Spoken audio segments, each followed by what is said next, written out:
Hello my dear friends and students, welcome to English Max. हम लोग इस समय स्टेनोग्राफर की इंग्लिश का प्रीवियस पेपर सॉल्व कर रहे हैं। ये पेपर हुआ था 2023 में। तो इंग्लिश का प्रीवियस पेपर सॉल्व करते करते हम लोग 12 अगस्त की थर्ड शिफ्ट में आ गए हैं। अच्छा, 12 अगस्त के इसके पहले हम लोग दो पेपर सॉल्व किए हैं, 12 अगस्त की मॉर्निंग शिफ्ट वाला और 12 अगस्त की आफ्टरनून शिफ्ट वाला। कल से स्टार्ट किया है हम लोगों ने इवनिंग शिफ्ट वाला, मतलब कि शिफ्ट थर्ड। तो शिफ्ट थर्ड का फर्स्ट पार्ट हम लोग कल किए थे। फर्स्ट पार्ट का मतलब हुआ क्वेश्चन नंबर 1 से लेकर के 35 तक। आज हम लोग करने जा रहे हैं सेकेंड पार्ट। सेकेंड पार्ट का मतलब क्वेश्चन हो गया क्वेश्चन नंबर 36 से लेकर के 65 तक करेंगे। ये दोनों पार्ट किससे हैं? ग्रामर और वोकैब से रिलेटेड होते हैं। उसके बाद 65 के बाद 66 से लेकर के 100 तक के जो क्वेश्चन होंगे वो रीडिंग कॉम्प्रिहेंशन होता है और क्लोज टेस्ट का होता है। ठीक है, तो चलो पीडीएफ आप लोगों ने सॉल्व कर लिया होगा। पीडीएफ वही वाला है जो कल अपलोड किया था और नेक्स्ट वाले के लिए भी वही रहेगा। 100 क्वेश्चन का पीडीएफ एक बार में डाल देते हैं आप लोगों को। ठीक है, तो पीडीएफ आप लोगों ने सॉल्व ही कर लिया होगा। जिन लोगों ने पीडीएफ सॉल्व किया है, चलिए उनका क्वेश्चन में लाते हैं, देखते हैं कि कितने क्वेश्चन आप लोगों के सही हुए हैं। ठीक है, और सब लोग पीडीएफ सॉल्व करने के बाद ही डिस्कशन देखा करिए, तभी फ़ायदा होगा। वरना मेरे पहले से पीडीएफ तैयार करके भेजने का वक्त फिर बताओ क्या फ़ायदा होगा अगर आप पीडीएफ सॉल्व नहीं करोगे तो। अच्छा, जो लोग अभी हमारे साथ नए जुड़ रहे हैं, आप लोगों की जानकारी के लिए बता दूं कि ये 2023 का पेपर है और स्टेनोग्राफर का 2022 का भी पेपर सॉल्व करके हमने रखा है। आप उसको भी देख लीजिएगा, क्योंकि भी टाइम है तो 1 साल का नहीं 2 साल का पेपर कम से कम आप लोग देखिए। ठीक है, और केवल स्टेनोग्राफर तो देते नहीं होंगे, सीजीएल सीएचएसएल भी देते होंगे। तो सीजीएल का, एमटीएस का, सीएचएसएल का, सबका पेपर डिस्कशन सॉल्व करके रखा हुआ है। और आप उसमें क्या कहते हैं, जो वो बनाते हैं क्या कहते हैं, प्लेलिस्ट। हाँ देखिए, इतनी देर से प्लेलिस्ट नहीं आ रहा था, तो प्लेलिस्ट में आप ढूंढ लीजिए, मिल जाएगा आपको सब। ठीक है, तो चलो शुरू करते हैं आज का डिस्कशन। देखते हैं आज का पहला क्वेश्चन क्या है। ठीक है, तो पहला क्वेश्चन अभी आपका है, इसमें क्वेश्चन नंबर 36 है। और पहला नहीं, मतलब मुँह से निकलेगा पहला, लेकिन अब समझिएगा 36 नंबर का एंटोनियम बताना है। किसका एंटोनियम बताना है? फ्यूरियस का। और फ्यूरियस का एंटोनियम किस में से बताना है? इसमें से बताना है। तो जब उसी में से छांट के यहाँ दिए हुए हैं तो हम यहाँ क्यों पढ़ाएं? हम यहाँ चलते हैं ना सीधे। फ्यूरियस का मतलब क्या हुआ? क्रोधित, एंग्री। फ्यूरियस का मतलब एंग्री, गुस्से में, एकदम लाल पीले हो गए हैं। आउटरेज्ड क्या हो गया? ये साइनोनिम हो गया। आउटरेज्ड का मतलब हुआ एकदम गुस्से में लाल पीले हो गए। अनपर्टर्ब्ड एक वर्ड लिखा है। पर्टर्ब्ड का मतलब क्या होता है? पर्टर्ब्ड मतलब होता है जब आप परेशान हो जाते हैं, बहुत मतलब दुखी हो जाते हैं। और अनपर्टर्ब्ड का मतलब क्या हुआ? एकदम शांत हैं आप, काम, एकदम काम, कूल कह सकते हो। यहाँ ज़्यादा सूटेबल होगा, कूल है। फेलियर, असफलता, कोई लेना देना नहीं। फ्रेंटिक का मतलब सनकी टाइप का हो जाता है कोई आदमी, थोड़ा सा आधा पागल सा, हाफ माइंड। ठीक, मैड माइंड नहीं बोला, हाफ मैड, आधा पागल टाइप का हो जाता है, फ्रेंटिक हो जाता है, उसको उन्मत्त हो जाता है एकदम से। बौराया हुआ, सुने हो ना एक वर्ड, बौरा गए हैं, ऐसे ही है बौरा जाना। ठीक है, तो आपको आंसर मिला अनपर्टर्ब्ड का। आगे बढ़ते हैं आपके दूसरे क्वेश्चन में आपके। और आज आपका जो दूसरा क्वेश्चन होगा वो क्वेश्चन होगा 37 का। खाली जगह दी हुई है, इसको भरना है, तो पढ़ना पड़ेगा ही। लिखा है, the chemical spray is a very useful and distant weapon that may be used to attack from a long distance. आजकल मतलब ईव टीजिंग से बचने के लिए एक केमिकल वेपन यूज करती हैं लड़कियां, जैसे कहीं छेड़खानी वगैरह की हरकत होती है तो उससे स्प्रे कर देती हैं। तो मतलब वो जलता है, चुभता है, कुछ पता नहीं है, जो भी होगा वो बड़ा मतलब दूर से ही अटैक करने के लिए काफ़ी सेफ है। इससे किसी की जान भी नहीं जाएगी और बच भी जाएंगे। और डैश एडिशनल सिक्योरिटी, तो ये चीज़ क्या करेगी? आपकी एडिशनल सिक्योरिटी को क्या करेगी? आपका आश्वासन है एक तरह से। तो एडिशनल सिक्योरिटी को क्या करेगी? मिनिमाइज करेगी? नहीं, मिनिमाइज नहीं करेगी, आपकी एडिशनल सिक्योरिटी को थोड़ा बढ़ा देगी। डेवलपिंग है, एंश्योरिंग है, फॉलोइंग है, फॉलोइंग नहीं लगाओगे। तो एडिशनल सिक्योरिटी को डेवलप कर रहा है या एंश्योर कर रहा है? तो एंश्योर कर रहा है, आपकी एडिशनल सिक्योरिटी को आश्वस्त कर रहा है। ये आश्वस्त करना, एंश्योर करना लगेगा यहाँ पे, ज़्यादा सूटेबल ये है। ठीक है, अब आ जाओ क्वेश्चन नंबर 3 में अपने। तो क्वेश्चन नंबर 3 में हमको क्या करना है, एंटोनिम बताना है। किसका? ग्रैंडियर का। ग्रैंडियर का मतलब क्या होता है? स्प्लेंडर होता है। स्प्लेंडर बाइक की बात नहीं कर रहा हूँ मैं, ठीक है ना। स्प्लेंडर, ग्रैंडियर या मजेस्टी कह सकते हो। शानो शौकत एक वर्ड सुना होगा, उर्दू का है, पता नहीं उर्दू का है या किसी और भाषा का है। शानो शौकत, वैभव कह सकते हो आप। तो अब दूसरा है इनसिग्निफिकेंस। इनसिग्निफिकेंस का मतलब जैसे महत्वहीनता कह सकते हो। जैसे मतलब किसी चीज़ का, कोई ऐसी चीज़ जो बहुत ही कम महत्वपूर्ण है, कोई मतलब जो बिल्कुल महत्वपूर्ण ही नहीं है, मामूली है। तो शानो शौकत का अपोजिट ये हो तो सकता है, इसको सेव करके रखते हैं। असाइनमेंट, असाइनमेंट का यहाँ कोई लेना देना नहीं, आपको काम करने के लिए जो असाइनमेंट मिलता है लगेगा नहीं। ग्रेटनेस, महानता, तो ग्रैंडियर का ये करीब करीब साइनोनीम हो जाएगा ना, महानता। परमिशन, अनुमति हो गई, इसका कोई लेना देना नहीं है, तो इनसिग्निफिकेंस ले लो। हालांकि बहुत सटीक नहीं है, मतलब एकदम से एंटोनिम नहीं है, लेकिन हम ये जरूर कह सकते हैं कि वो रिलेटेड वर्ड है, ठीक है ना। ये रिलेटेड वर्ड है, एंटोनिम से रिलेटेड होगा, तो आप इसको ले सकते हो। और ले नहीं लोगे तो और चारा क्या है आप इसके पास, इसके अलावा। आगे आते हैं, क्वेश्चन नंबर 39 होगा आपका, ठीक है। तो 39 में क्या है भाई, वही एरर, देखो यहाँ नो एरर लिखा, यहाँ भी नो एरर लिखा। तो यहाँ सीधे आते हैं हम लोग। इफ़ यू परमिट मी, अगर आप मुझे अलाउ करते हो, तो इस पोर्शन में कोई गलती नहीं है। आई विल ब्रिंग, तो मैं लाऊंगा, ये भी ठीक है। And show all my drawings to you, तो फिर कोई गलती ही नहीं है इसमें। तो मतलब क्वेश्चन में कहीं कोई एरर नज़र नहीं आ रही है, तो हम क्या करें। नो एरर करने, कोई गलती होनी भी तो चाहिए ना। If you permit me, if के साथ प्रेजेंट इंडेफिनिट लगा है, ये भी ठीक है। आई विल ब्रिंग, तो ये फ्यूचर में आएगा, रिजल्ट होगा, ठीक है। And so, bring first form में है तो सो भी फर्स्ट फॉर्म में है। ऑल माई ड्राइंग्स, ये भी ठीक है, टू यू ना, ठीक है। दोबारा चेक करने के बाद भी कोई एरर नहीं निकली, वो ठीक है। नेक्स्ट क्वेश्चन पे आ जाओ बच्चा। तो अगला क्वेश्चन है हमारा क्वेश्चन नंबर 40। इसमें क्या करना है, ये जो अंडरलाइन किया हुआ है, देखें इसकी जगह पर कुछ इंप्रूवमेंट करने की बात हो रही है। अच्छा, करना पड़ेगा ही इंप्रूवमेंट, क्योंकि कोई नो सब्स्टिट्यूशन का कोई चारा नहीं है। पढ़ के देखो, फिर लिखा है the boy try to complete the task on time. बच्चे ने टास्क को समय पर ख़त्म करने की कोशिश की। बिकॉज आगे लगा कारण है, लिखा है कि ही डिड नॉट ट्राइड, ये पास्ट में है तो ही डिड नॉट भी, तो because he did not want to miss further task. ओ हो, because he did not want to miss, क्योंकि वो खोना नहीं चाहता था फार्दर टास्क या फर्दर टास्क। तो ये लिखा हुआ था, फर्दर होना चाहिए ना, फार्दर मतलब दूरी के लिए लिखता। देखिए दो वर्ड हैं, एक वर्ड है FARTHER और एक वर्ड है FURTHER। तो ये जो फार्दर है, that is comparative degree of far. तो फार्दर क्या है, दूरी की कंपैरेटिव डिग्री है, ठीक है। से ज़्यादा दूर, फार्दर दैन होता है, दूरी से ज़्यादा दूर है। और फर्दर का मतलब क्या होता है, अगेन, दोबारा। तो बच्चा टाइम पे अपना काम पूरा क्यों करना चाहता था, क्योंकि वो दोबारा दूसरे असाइनमेंट को मिस नहीं करना चाहता। तो ये जो फार्दर है, that should have been further. तो ये FUR, ये फार्दर दोनों गलत हो जाएंगे। फर्दर टास्क, यहाँ पे आ जाओ, ढूंढो। बिकॉज ही डिड नॉट, अच्छा चूंकि पास्ट ये ट्राइड है तो डिड नॉट होना चाहिए, डज नॉट का नहीं होगा। किसका होगा, डिड नॉट का, क्योंकि कहानी पास्ट में जा रही है, ठीक है। तो चौथा वाला हो गया। आगे बढ़ते हैं, क्वेश्चन नंबर 41 फिर से एरर का क्वेश्चन है, लेकिन अब की बार एरर ढूंढनी ही है, नो एरर का कोई चांस नहीं है। लिखा है द जज डिसाइडेड दैट, यहाँ तक तो ठीक है, कि द डिफेंडेंट वाज गिल्टी। जज ने डिसाइड किया कि defendant was guilty of all charges, जिसने उसके ऊपर चार्ज लगे थे सारे के सारे का वो गिल्टी था। एंड दैट, और ये भी उन्होंने डिसाइड किया कि अ पनिशमेंट ऑफ 5 years, 5 साल की सज़ा इन प्रिजन, जेल, वर। अब देखो यहाँ आ पनिशमेंट लिखा है, आ पनिशमेंट सब्जेक्ट है तो इसके लिए वर नहीं लगाएंगे ना, पनिशमेंट वाज होगा, पनिशमेंट वाज अप्रोप्रिएट। तो जहाँ प्रिजन के बाद वर लिखा है, वाज होना चाहिए था, तो ये 3rd नंबर वाला गलत हो गया, ठीक है ना, कोई कन्फ्यूजन तो नहीं है। चलिए आगे बढ़ते हैं, नेक्स्ट क्वेश्चन आता है आपका क्वेश्चन नंबर 42 में। क्या करना है यहाँ पे आपको, पैसिव वॉइस में, थोड़ा छोटा ज़्यादा लिखा हुआ, मैं बोल दे रहा हूँ कि वो पैसिव वॉइस में चेंज करना है आपको। लिखा है कि Agnes composed a song for her father's birthday.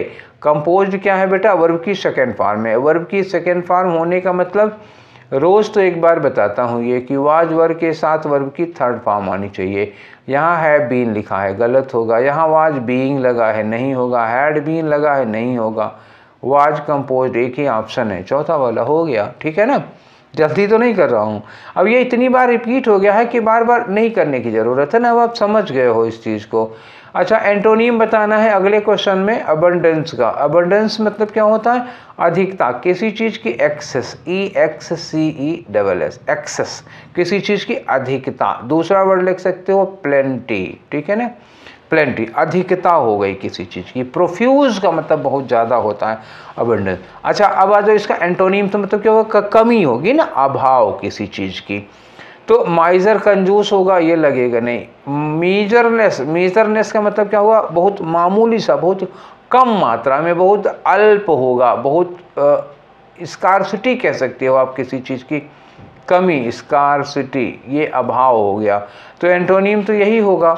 Non serious, अब यहाँ सीरियस और सीरियस का कोई लेना देना नहीं। अनप्लीजेंटनेस भी नहीं होगा, दुखी होना, ये नहीं क्या, तो ये कम के लिए आ जाएगा मीजरनेस। ठीक है, नेक्स्ट क्वेश्चन आते हैं आपके क्वेश्चन नंबर 44 में। 44 में क्या बताना है कि meaning of the underlined idiom, ये इडियम है, ठीक है ना, इस इडियम की मीनिंग बता। देखो, हर अंडरलाइन का मतलब इम्प्रूवमेंट करना ही नहीं होता, कभी कभी जो अंडरलाइन किया हुआ है उसकी मीनिंग बतानी है। तो ये इडियम है, उसकी मीनिंग बताओ आप। देखो सेंटेंस पढ़ो, लिखा है after having worked on the study non stop, तो उसने स्टडी पर काम किया नॉन स्टॉप फॉर 23 ईयर्स। आहा, 23 साल तक पढ़ाई पे नॉन स्टॉप काम किया बंदे ने। उसके बाद क्या किया कि Harvey finally called it a day. 23 hours तो नहीं है, नहीं, 23 ईयर्स लिखा है भाई। 23 साल तक पढ़ाई पे लगातार काम करने के बाद उसने क्या किया? Call it a day last week, पिछले हफ्ते उसने क्या कर दिया? तो इस कॉल इट का डे का मतलब होता है ना, काम को उसने स्टॉप कर दिया, रोक दिया, अब पढ़ाई बंद। ठीक है, तो वही हुआ। तो होन्ड न्यू स्किल तो होगा नहीं, स्टार्टेड न्यू जॉब नहीं होगा, स्टॉप वर्किंग ऑन समथिंग तो ये होगा स्टॉप्ड वर्किंग ऑन स्टडी, पढ़ाई पे काम करना बंद। डिसाइडेड रिवाइज नहीं होगा, यही होगा तीसरा वाला। अब आगे आते हैं आपके अगले क्वेश्चन में बच्चा। तो अगला क्वेश्चन है आपका खाली जगह भरने के लिए। स्टेटमेंट पढ़ के देखो, the most evident reason for cases pending in the Indian judiciary. India की जुडिशरी में, इंडिया के न्यायालयों में जितने भी पेंडिंग केसेज हैं, ये बहुत ज़्यादा, इसका एकदम स्पष्ट कारण क्या है? Is and dash representation of जजेज, क्योंकि जजों की संख्या बहुत कम है वहाँ पर। ठीक है, एक मेन कारण हो जाएगा ये। तो ऑप्टिमाइज्ड का मतलब क्या हुआ? ऑप्टिमाइज्ड का मतलब एकदम से सूटेबल, एकदम से एडिकेट, एकदम से प्रॉपर। तो ऑप्टिमाइज्ड और एडिकेट सेम हो गया। तो ये अब देखो, अगर जजों की संख्या एडिकेट या ऑप्टिमाइज होगी तो पेंडिंग केसेज क्यों होंगे? ठीक है, हालांकि फिर भी हो सकते हैं, पर यहाँ वो चीज़ नहीं आएगी, ये दोनों नहीं लगेंगे। अनलॉफुल, तो जजों की का जो रिप्रेजेंटेशन है वो अनलॉफुल है, गैर कानूनी है। नहीं, तो ये गैर कानूनी नहीं बल्कि इनसफिशिएंट है। जितने जज होने चाहिए तो उससे कम है संख्या में, इसलिए इनसफिशिएंट लगेगा। नेक्स्ट आ जाओ बच्चा, क्वेश्चन नंबर आपका 46। यहाँ क्या लिखा? एक्सेप्ट द एडिटिंग, एडिटिंग को छोड़ दो तो all the other relevant part of the movie dash. Except editing मतलब एडिटिंग को छोड़कर बाकी सारे पार्ट क्या थे? तो अच्छे रहे होंगे, है कि नहीं, या तो खराब रहे होंगे। लेकिन सब में एक्सीलेंट लिखा है तो खराब हम क्यों कहें, अच्छा ही था। अब आपको देखो यहाँ लगानी ना, ये वाज आर, इनका चक्कर है जो लगाना है। तो अब देखो या तो हम इज में आर में लगा लें, ठीक है ना, या वर में लगा लें, पास्ट में भी जा सकता है, प्रेजेंट में भी जा सकता है। एडिटिंग को छोड़कर मूवी के सारे पार्ट जो थे और सारी जो चीज़ें थी अच्छी हैं, दोनों हो सकता है। लेकिन यहाँ देखो ऑल द रेलेवेंट पार्ट्स, ये क्या हो गया? प्लूरल सब्जेक्ट है। प्लूरल सब्जेक्ट के लिए वाज और इज तो लगेगा नहीं। अब बच्चा आर एक्सीलेंट या आर बीइंग एक्सीलेंट, तो बीइंग क्यों लगाओगे? कंटिन्यूअस टेंस थोड़े है वो, तो क्या हो गया? आर एक्सीलेंट, तो ये दूसरा वाला हो गया। ठीक है, चलें आगे, अगला क्वेश्चन आ जाओ, क्वेश्चन नंबर 47। यहाँ क्या करना है आपको? एंटोनिम बताने के, इसका एडवेंट का। एडवेंट का मतलब होता है ना, किसी चीज़ का की शुरुआत होती है, स्टार्टिंग होती है, प्रादुर्भाव, अवतार भी कह सकते हो, ठीक है, किसी चीज़ की शुरुआत, आगमन कह सकते हो, ठीक है, जैसे कहते हैं नवरात्रि का आगमन तो हो गया है ना एडवेंट, अराइवल होता है, ठीक है। तो एडवेंट का साइनोनिम क्या मान लो आप, इसको अराइवल मान लो। तो अराइवल का अपोजिट क्या हो गया, डिपार्चर हो गया। ये हमारा एंटोनिम मिल गया जो हम ढूंढ रहे थे। एक्सपीरियंस अनुभव होता है, यहाँ नहीं लगेगा। अट्रैक्शन आकर्षण होगा, लगेगा नहीं। अराइवल साइनोनिम हो गया, डिपार्चर एंटोनिम हो गया, तो डिपार्चर हमारा आंसर होगा, ठीक है। अब आगे बढ़ते हैं आपके क्वेश्चन नंबर 48 में। तो 48 में देखो फिर यहाँ अंडरलाइन किया हुआ है। अब इस अंडरलाइन पोर्शन को सही करना है आपको, क्योंकि यहाँ इम्प्रूवमेंट की बात हो रही है, ठीक है। River rafting is an adventurous sport. River rafting एक दिन और मैंने आप लोगों को बताया था कि राफ्टिंग क्या चीज़ होती है, ठीक है। अभी फिर आप देखना चाहो तो देख सकते हो। तो राफ्टिंग होती है जो नदी वगैरह में, मतलब तैराकी का एक गेम होता है, खेल होता है। River rafting is an adventure sport, एक एडवेंचरस स्पोर्ट है इन विच अ ग्रुप ऑफ 5 पीपल, जिसमें 5 लोगों का एक ग्रुप होता है, levitate through the river in an inflatable raft. एक इन्फ्लेटेबल राफ्ट होती है और मतलब उसी में ये लोग क्या करते हैं, अब लेविगेट करते हैं कि नेविगेट करते हैं। लेविगेट नहीं करते हैं एक्चुअली, जानते हो लेविगेट का मतलब क्या होता है ना। लेविगेट होता है, जैसे कभी आप लोगों ने जादू देखा होगा, कभी कोई मैजिक शो देखा होगा, टीवी पर ही देखा होगा, नहीं तो अभी गूगल उस पर यूट्यूब पे देख लेना। कोई जैसे जादू वादू वो लोग करते हैं, तो जैसे कोई डेड बॉडी होती है ज़मीन पे, मतलब डेड बॉडी लिटा देते हैं, चादर होती है, बेंच वेंच पे होती है, उसके बाद जादू से डंडा दिखाएंगे और डेड बॉडी क्या होती है, ऊपर की ओर उठ जाती है, ठीक है। हवा में ऐसे ही डेड बॉडी ऊपर की ओर रहती है, लटकी रहती है, उसी को कहते हैं लेविटेट। तो अब ये बताओ कि वो राफ्ट में बैठकर नदी में लेविटेट करेंगे कि नेविगेट करेंगे। तो नदी में नाव चलाने को हम लोग नेविगेट कहते हैं, तो आंसर होना चाहिए नेविगेट करेंगे वो। अच्छा, डेविएट क्या होता है, डेविएट का मतलब होता है मार्ग बदल। जैसे आप घर से आए हैं यहाँ तैयारी करने की, सपोज करो लोग घर से पैसे वैसे लेके शहर पढ़ने के लिए आते हैं, पढ़ाई छोड़ के बाकी सारी दुनिया के काम करने लगते हैं, तो क्या होते हैं, मार्ग से भटक जाते हैं, डेविएट हो जाते हैं।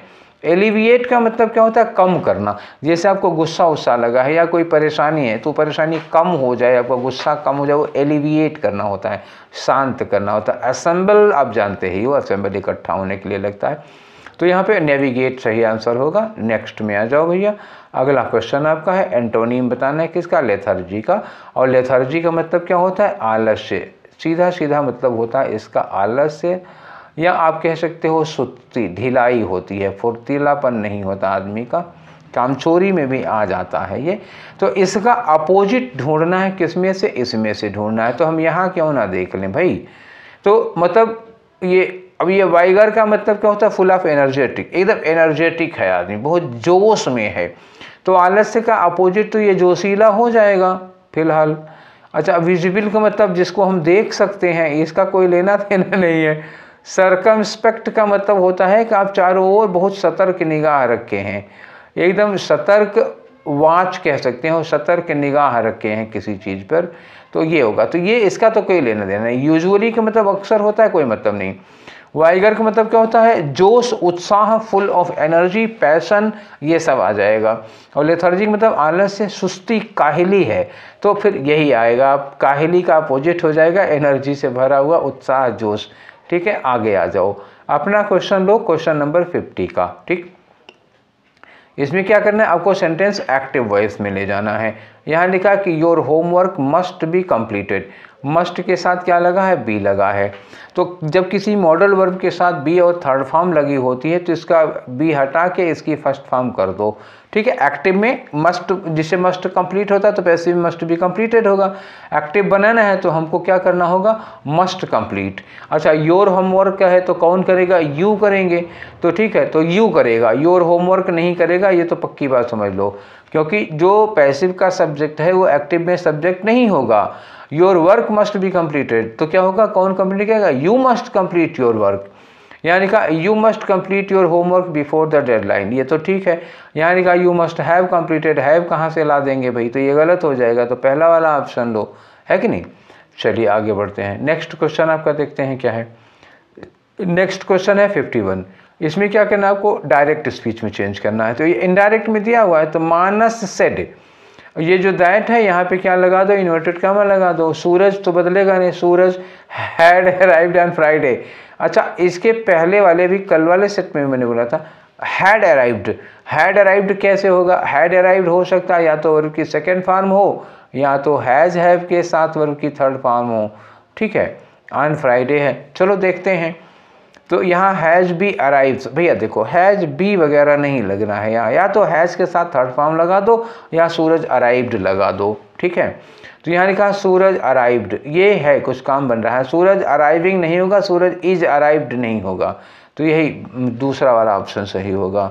ठीक है ना, कोई कन्फ्यूजन तो नहीं है, पक्का। चलिए आगे बढ़ते हैं। क्वेश्चन नंबर आपका 52, तो ये रहा आपका क्वेश्चन नंबर 52। अब इसमें आपको क्या करना है, ग्रामेटिकल एरर निकालनी है। देखा, the school authorities are decided to close the high school wing for the next 3 days due to power failure. High school authority school authorities ने ये डिसाइड किया है कि स्कूल को क्लोज कर दिया, हाई स्कूल विंग को क्लोज कर दिया जाए फॉर द नेक्स्ट 3 days, अगले 3 दिनों के लिए, ड्यू टू पावर फेलियर। उसमें पावर फेलियर मतलब बिजली नहीं आ रही इसलिए। अब फिर वही एक्टिव पैसिव का मसला, अभी हमने आपको पिछले वाले में, कल वाले में ये बताया था, ये लोग एक्टिव पैसिव सीधे भी पूछते हैं और एरर का, इसमें एरर वाले में भी पूछते हैं। अच्छा ये बताओ कि जो स्कूल अथॉरिटीज़ हैं वो डिसाइड कर रही हैं किसी चीज़ को, तो डिसाइड करने का ये जो सब्जेक्ट है अथॉरिटीज़, ये डूअर हैं कि नहीं है, बोलो।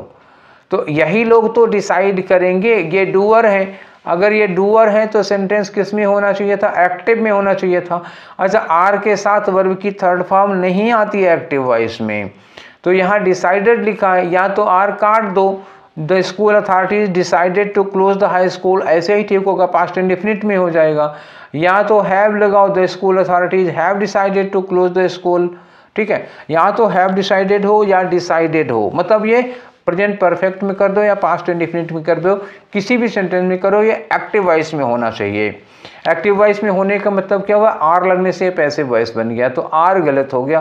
कहाँ होगा, फर्स्ट पार्ट में गलती मानी जाएगी, सेकेंड वाले पार्ट में नहीं मानी जाएगी, तो ये गलत आर है। ठीक है ना। नेक्स्ट में आ जाओ बच्चा, अगला क्वेश्चन करते हैं हम लोग 53। इसमें क्या है, सेंटेंस को पैसिव वॉइस में चेंज करना। You should eat fresh fruit. अभी मस्ट वाली बात आई थी ना, तो मैंने कहा था कि जब भी कोई मॉडल वर्ब होती है, मस्ट था तो वहाँ पे मस्ट के साथ मैंने कहा था एक्टिव में फर्स्ट फॉर्म होगी, तो वही बात होगी ना, मस्ट की जगह शुड लगा दोगे तो भी वर्ब की फर्स्ट फॉर्म होगी। तो शुड ईट है ना, तो शुड ईट की जब पैसिव बनाओगे तब क्या होगी, ये तो एक्टिव का मैटर है, इसकी पैसिव बनाओ। पैसिव में क्या होगा, जैसे मस्ट बी ईटन था वैसे ही क्या हो जाएगा, शुड बी, और यहाँ क्या हो गया, eaten.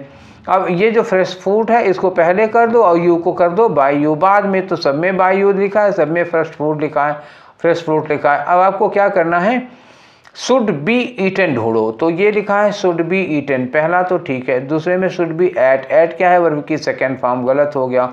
Should eat active voice हो जाएगा, ये नहीं लगेगा।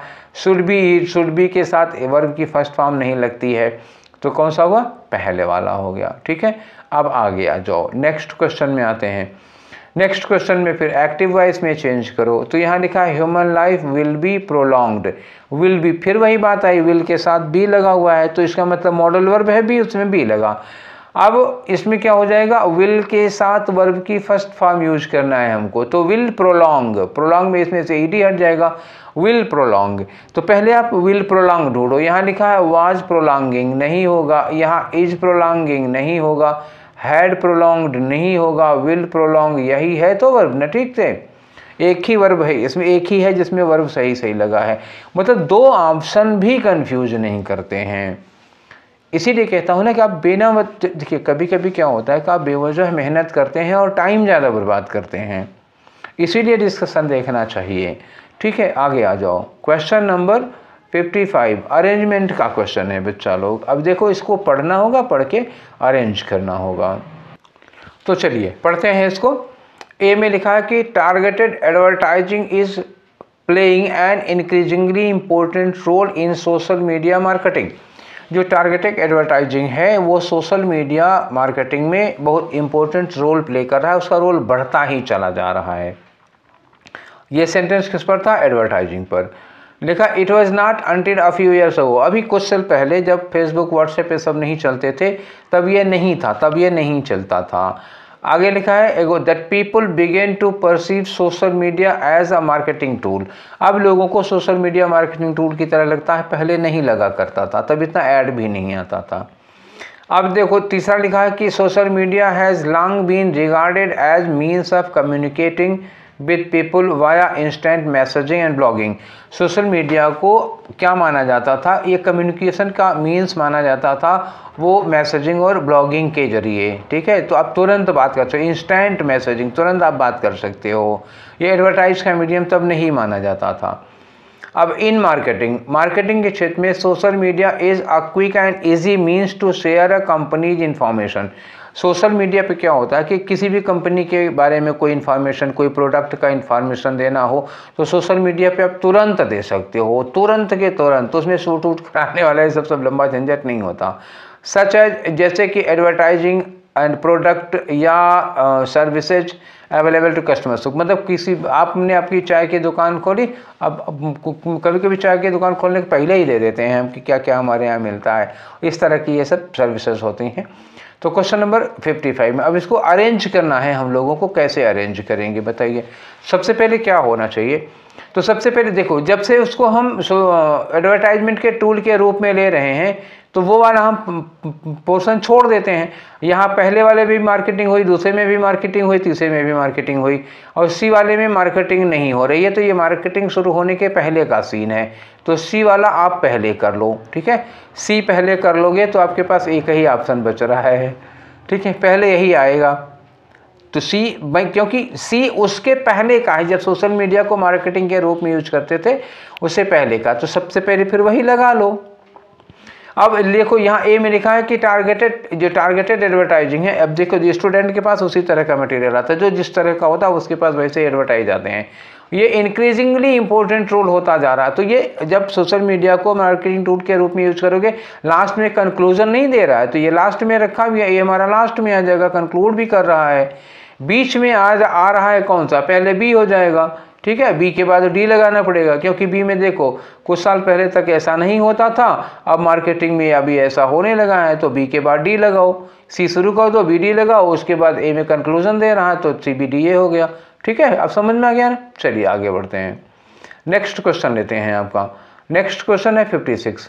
56 में क्या है बेटा? देखो 56 में कह रहे हैं ये कि इसको डायरेक्ट स्पीच में, तो आज डायरेक्ट स्पीच वाले क्वेश्चन कुछ ज़्यादा ही नहीं आ गए हैं।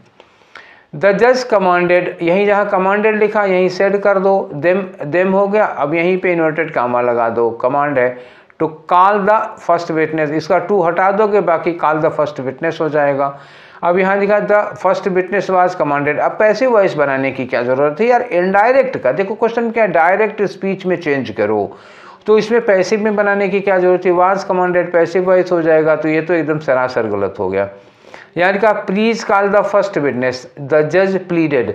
अच्छा ये बताओ कि जज प्लीड करेगा क्या? जज हाथ जोड़ के रिक्वेस्ट करेगा क्या कि प्लीज पहले वाले विटनेस को बुलाओ? ये वो सब नहीं करता जज, ये काम नहीं करेगा। तो फिलहाल प्लीड तो जज नहीं करेगा, ये ख़त्म करो। द जज commanded the first witness to come in, तो इनडायरेक्ट में हो गया, इसमें डायरेक्ट कहाँ रहा? ठीक है ना, ये भी इनडायरेक्ट हो गया। यहाँ लिखा है कॉल द फर्स्ट विटनेस, पहले विटनेस को बुलाओ, सेड द जज, ऐसे बोलते हैं। हाँ, तो ये वाला ठीक लग रहा है। जज के लायक स्टेटमेंट भी तो चाहिए, टोन ऑन भी वही चाहिए। अब प्लीडेड में जज प्लीड करेगा, हाथ जोड़ के गिड़गिड़ाएगा? जज नहीं करेगा, तो ये चौथा वाला हो गया। ठीक है, कुछ तो इज्जत है ना जज की। ठीक है, अगला क्वेश्चन आ जाओ। अब ये रहा हमारा 57। इसमें क्या है? फिर से अरेंजमेंट का क्वेश्चन है, कर लेते हैं, इनको भी कर लेते हैं जब इतना कर लिए तो। लिखा it marked the 5th world council for the welfare of blind in Sao Paulo. ठीक, ब्राजील में है साओ पाउलो शायद। आगे चलो, यहाँ लिखा है कि the first braille stamp was published by Canada. पहला जो ब्रेल स्टाम्प था, टिकट, स्टाम्प टिकट होता है, वो पब्लिश किया था कनाडा ने, Canada post, by Canada post in 2008 में ऐसा हुआ था। ठीक है, चलिए, Brazil however purchased the first raised dot braille stamp. Raised dot मतलब जो ब्रेल लिपि में होता है उभरा उभरा ब्रेल डॉट का, तो पहला स्टाम्प इसने खरीदा था कब? 1974 में, ठीक है। और उसमें कनाडा ने तो बाद में लिया, ठीक है। तो सबसे पहले क्या होना चाहिए हम लोगों को, ये कनाडा ब्राज़ील के साथ हाउएवर लगा है, तो हाउएवर लगने के मतलब ये पहले नहीं आएगा, ये दिक्कत ये कर दिया ना। ओहो, 1974 पहले आना चाहिए था, लेकिन इसमें हाउएवर लगा हुआ है तो पहले नहीं आएगा। फिर पहले हम ब्राज़ील की बात करें, फिर कनाडा वाले की बात करें, क्योंकि हाउएवर तो बीच में गड़बड़ कर देगा। अब यहाँ लिखा it featured a yellow Labrador retriever dog, guide dog. इसमें ये जो टिकट था, इसमें एक येलो कलर का लेब्राडोर रिट्राइवर गाइड डॉग था। एक स्पेसीज, एक मतलब ऐसी स्पेसी है कुत्ते की जो फ्रिक्वेंटली यूज किया जाता है ब्लाइंड, अंधे लोगों को मदद करने के लिए। तो इट फीचर्ड में तो किसकी फीचर बता रहे हैं? तो ये फीचर बता रहे हैं किसके? जो कनाडा में टिकट पब्लिश हुआ था ब्रेल वाला, उसकी फीचर बता रहे हैं। तो यानी कि हम बी के बाद डी लगा दें, ठीक है। BD से स्टार्ट कर देंगे। अच्छा, ये जो इट मार्क्ड वाला लिखा हुआ है, इस पे क्या था? ये उनका वाला होगा, ब्राज़ील वाला होगा, ठीक है कि नहीं। तो सी, ये ब्राज़ील वाला सी वाला हो जाएगा। सी वाले के बाद हम क्या लगा देते हैं? ए वाला लगा देते हैं। अच्छा, दो हमारे कम्बिनेशन बन रहे हैं, ठीक है। दो कम्बिनेशन कौन सा बन रहा है? एक बी और डी का बन रहा और एक सी और ए का बन रहा है। तो ये पक्के पक्के हो गए। अब CA-BD करें या फिर BD-CA करें, तो जो सी वाला है इसमें ये हाउएवर लगने के नाते ये पहला नहीं हो सकता, तो ये बाद में ही रहेगा। तो BD के बाद हम CA लगाएंगे, तो BD के बाद CA लगाएंगे, तो ऑप्शन कौन सा हमारे पास बचा? ये चौथा वाला ऑप्शन बता, BD-CA। कारण समझ गए ना, कौन किसके साथ लग रहा, दो पेयर बन गए। अब उसमें कौन पहले आएगा? तो सी वाला पहले आ ही नहीं पा रहा है हाउएवर के नाते, इसलिए यह बाद में आ गया, ठीक है। आ गया जो 20 नहीं 58 क्वेश्चन नंबर। इसमें क्या करना है आपको? एक्टिव वॉइस में चेंज करना है। हाँ, आज सब पैसिव से एक्टिव ही बनाना है। I was given this book, was given लिखा है ना बेटा, तो वाज गिवन का मतलब वाज के साथ अगर थर्ड फॉर्म लगी है तो इसका मतलब एक्टिव में क्या हो जाएगा? सेकेंड फॉर्म गेव हो जाएगा। बाय माई इंग्लिश टीचर, तो माई इंग्लिश टीचर पहले हो जाएगा। दिस बुक को तो गोली मारो, ये सब्जेक्ट हो नहीं सकता पैसिव। एक्टिव में तो इंग्लिश टीचर पहले आएगा ना, बुक नहीं आएगी। तो इंग्लिश टीचर, अब यहाँ लिखा gave me this book was given. अब was given, English teacher was given मतलब इंग्लिश टीचर को दी गई, जबकि उन्होंने मुझे दी थी, तो ये वाज गिवन नहीं आना चाहिए, गेव आना चाहिए था। तो दूसरा वाला आंसर हो गया। अब आगे आ जाओ, नेक्स्ट क्वेश्चन करते हैं हम लोग। 59, यहाँ पे देखो अंडरलाइन किया हुआ है। अब इसको आपको सही करना पड़ेगा। देखो लिखा he asked me, he asked me कहते ही वो सेंटेंस क्या हो गया? इनडायरेक्ट का हो गया। इनडायरेक्ट का हो गया, तो इनडायरेक्ट होने का मतलब हुआ कि जो इज है वो कहाँ चला जाएगा?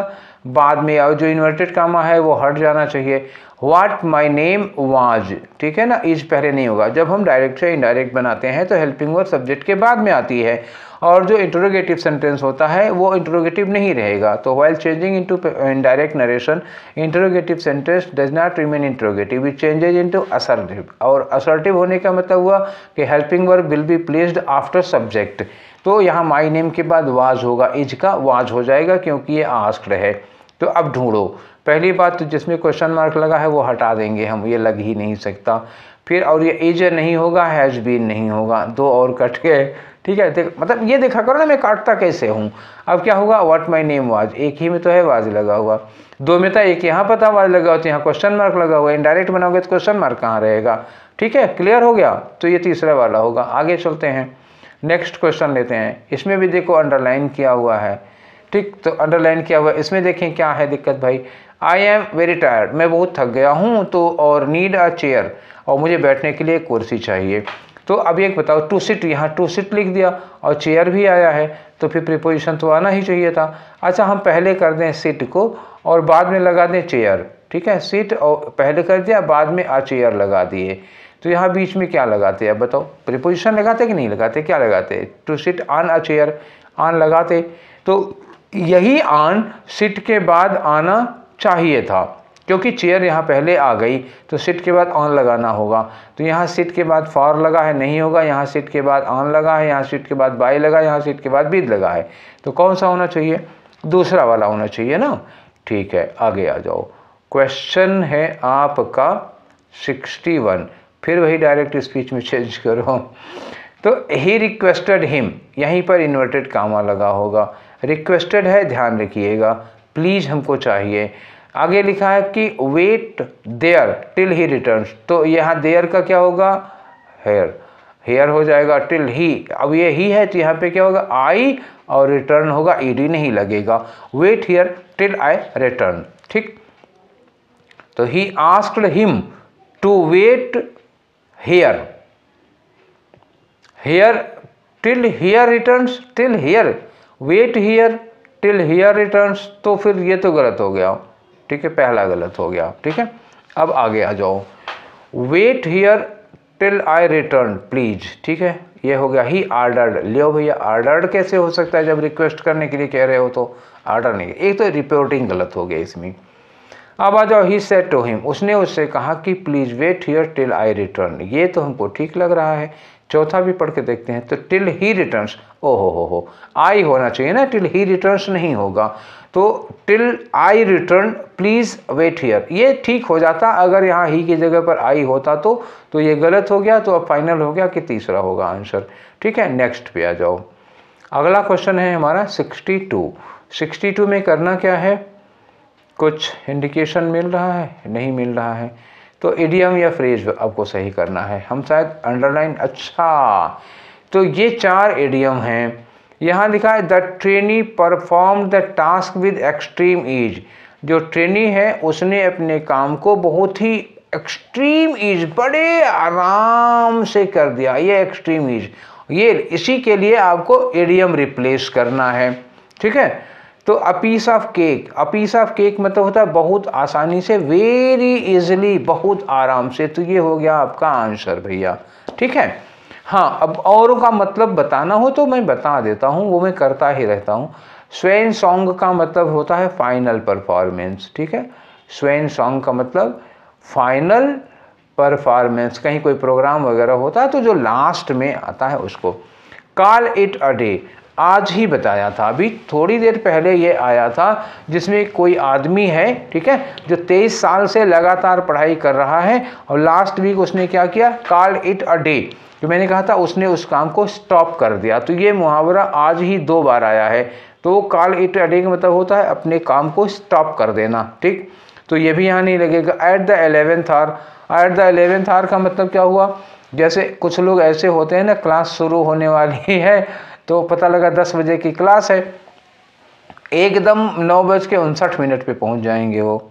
या जैसे बॉलीवुड की मूवीज़ में होता है, बम फूटने वाला है, 5 सेकंड बचा हुआ है, तब तक आ जाएगा, एकदम बम फूटने के 2 सेकंड पहले वहाँ पे हीरो पहुँच जाएगा और हीरोइन को लेके खिड़की से कूद जाएगा। एकदम ये चीज़ कहते हैं एट द 11th आवर, एकदम एन मौके पर। ठीक, चलो, तो आंसर इसमें क्या था, अ पीस ऑफ केक, बाकियों का मतलब बता दिया। तो आगे बढ़ते हैं हम लोग नेक्स्ट वाले में। ये रहा क्वेश्चन नंबर 63। यहाँ लिखा है कि she is too good and real, too good and real, too good and too real तो नहीं होना चाहिए, कोई चीज़ इतना गुड, मतलब कोई पर्सन है इतना गुड कि वो सच नहीं हो सकती। ठीक है, कभी कभी होता है ना किसी कहानी में इतना अच्छा करेक्टर, इतना अच्छा भैया, ये कभी कभी लगता है कि ये रियल हो ही नहीं सकता, इतना अच्छा कैसे हो सकता है। तो टू लगाने का मतलब निगेटिव आ जाएगा, तो ये एंड रियल नहीं होगा। टू गुड टू बी, रुको, too good to be real मतलब इतना अच्छा कि हकीकत नहीं हो सकता, तो too good to be real ऐसे होता है। जैसे हम कहें ना, सपोज करें कि he is too proud to beg, या he is too proud to ask help, वो इतना घमंडी है कि मदद नहीं मांगेगा। तो ऐसे ही इज़ टू गुड, जैसे न्यूज़ के लिए कभी कभी लगता है news is too good to be true, news इतनी अच्छी है कि सच नहीं होगी। ठीक, ऐसे ही she is too good to be real, वो कोई कैरेक्टर है इतना अच्छा, इतनी अच्छी कि वो हकीकत हो ही नहीं सकती, काल्पनिक होगी। ठीक है, नेक्स्ट आ जाओ क्वेश्चन में। तो ये रहा हमारा 64। यहाँ लिखा है लुक एट द क्लॉक। ठीक है, इसकी पैसिव बनानी है, इंपरेटिव सेंटेंस है, वर्ब की फर्स्ट फॉर्म से शुरू है, सारे के सारे लेट हैं। तो लेट वाले में क्या करना होता है, हमको लेट लगाते हैं, लेट के बाद हम लोग ऑब्जेक्ट लगाते हैं, ऑब्जेक्ट के बाद क्या लगाते हैं, बी लगाते हैं, और बी के बाद वर्ब की थर्ड फॉर्म लगाते हैं। तो लेट हो गया, ऑब्जेक्ट हो गया, क्लॉक हो गया, बी, और लुक्ड हो गया। अच्छा, लुक के बाद एट लगा है तो हमारा लुक के बाद एट लगेगा, जाहिर सी बात है। तो ज़रा इसको क्लियर करें, क्लियर करेंगे तो नहीं, क्लियर नहीं करेंगे। चलो, यहाँ लिखा let the clock B looked at, ये तो ठीक है। यहाँ लेट लुक्ड कैसे होगा बिना क्लॉक के। यहाँ let the clock look at, अब यहाँ let the clock look, clock देखेगी क्या कि क्लॉक को देखा जाएगा, तो यहाँ पे बी लुक्ड एट होना चाहिए था। लेट द क्लॉक बी लगाया तो लुक्ड नहीं लगाया, तो मतलब ये बाकी तीनों में कोई ना कोई गलती नजर आई, इसमें पहला वाला ठीक हुआ। आगे आ जाते हैं, क्वेश्चन नंबर आपका 65, और ये आज के डिस्कशन का आखिरी क्वेश्चन है, ठीक है ना, क्योंकि 65 तक ग्रामर और वोकैब होती है, तो हम लोग 65 पे पहुंच जाएंगे। 66 से क्लोज टेस्ट होगा, 20 क्वेश्चन होगा 85 तक, और उसके बाद 86 से लेकर के 100 तक होते हैं क्या, पैसेज होते हैं। तो उसको तो हम लोग थर्ड वाले पार्ट में करते हैं ना, आज उस करते नहीं। तो 65 तक आज हम लोग करेंगे। तो आज के डिस्कशन का ये आखिरी क्वेश्चन चल रहा है। चलिए देखते हैं इसमें क्या है। एडीएम बतानी है आपको, किसके लिए, for the underlined word segment. ये इतना जो लिखा हुआ इसके लिए आपको एडीएम यहाँ से सेलेक्ट करना हुआ। आज उल्टा एडीएम पूछ रहे हैं, कोई बात नहीं, आपको एक के बहाने 4 बताने को मिल जाएगा मौका मुझे, ठीक है। लिखा कि लो काउंट ऑफ सेल्स, मतलब सेल्स में गिरावट आई है। Despite the sincere efforts of the sales executive, जो सेल्स एग्जीक्यूटिव हैं उनके जी जान से प्रयत्न करने के बावजूद सेल में गिरावट आई है। तो इसने जो सेल में गिरावट आई, इसने हैज़ पुट हर टीम, तो इसने मतलब सेल में गिरावट ने उसकी टीम को क्या कर दिया, पुट कर दिया in a very difficult situation to escape from, एक ऐसी सिचुएशन में डाल दिया जहाँ से बच के निकलना बहुत मुश्किल है। तो मतलब एक मुसीबत में, ऐसा कह सकते हो, यहाँ से आंसर आ रहा है difficult situation to escape from, एक ऐसी सिचुएशन जहाँ से बच के निकलना बड़ी मुश्किल है। तो इसके लिए हम लोग ढूंढते हैं कि कौन सा आंसर, कौन सा ऑप्शन आएगा। तो एक और से देख लेते हैं, सीधे आंसर पर कूदना ठीक नहीं है। राइट ऑफ द बैट, तो राइट ऑफ द बैट का मतलब जानते क्या होता है, राइट ऑफ द बैट मतलब बैट के ठीक ऑफ में। तो ये क्या होता है, जैसे कोई खिलाड़ी बैट के ठीक बगल में खड़ा होता है तो उसको क्या कहते हैं, एकदम इमीडिएटली। जब भी आएगा राइट ऑफ द बैट का मतलब इमीडिएटली, ये हो गया आंसर। तो ये तो लग नहीं रहा है। Cut to the chase, cut to the chase का मतलब होगा जैसे हम आपसे कोई बात करते हैं, तो कभी कभी हम भी थोड़ी सी ज़्यादा बात कर लेते हैं। तो जैसे मान लीजिए आपको कोई बात करनी है तो आप इधर उधर की बात छोड़ करके सीधे मुद्दे पर, मतलब कम टू द टॉपिक, जैसे टू द पॉइंट होना, हाँ ऐसे कर दो। कट टू द चेज का मतलब क्या होता है, इधर उधर की बातें छोड़ के सीधे कहाँ जाए, टू द पॉइंट, मेन मुद्दा। 15 मिनट ना लगा करके 5 मिनट में सारी बात बताओ। बरी द हैचेट, बरी द हैचेट का मतलब क्या होता है, दुश्मनी को समाप्त कर देना। हैचेट जानते हो, परशुराम का फरसा देखा था ना, हाँ, तो बरी मतलब क्या होता है, ज़मीन में दफन कर दो। तो अगर आप फरसा ज़मीन में दफन कर देते हो, इसका मतलब अब आपको लड़ने की ज़रूरत नहीं है, लड़ने की ज़रूरत नहीं है। दैट मीन्स कि you do not need hatchet any more. तो बरी मतलब दफन कर दो, मतलब दुश्मनी ख़त्म हो गई है, अभी हमको कोई नहीं मिला। In a tight corner, in a tight corner का मतलब क्या हुआ, बहुत ही डिफ़िकल्ट सिचुएशन में फंस गए हैं, वही वाली डिफ़िकल्ट सिचुएशन जिससे बच के निकलना थोड़ी मुश्किल है। तो चौथा ऑप्शन लगा इन अ टाइट कॉर्नर, ठीक है।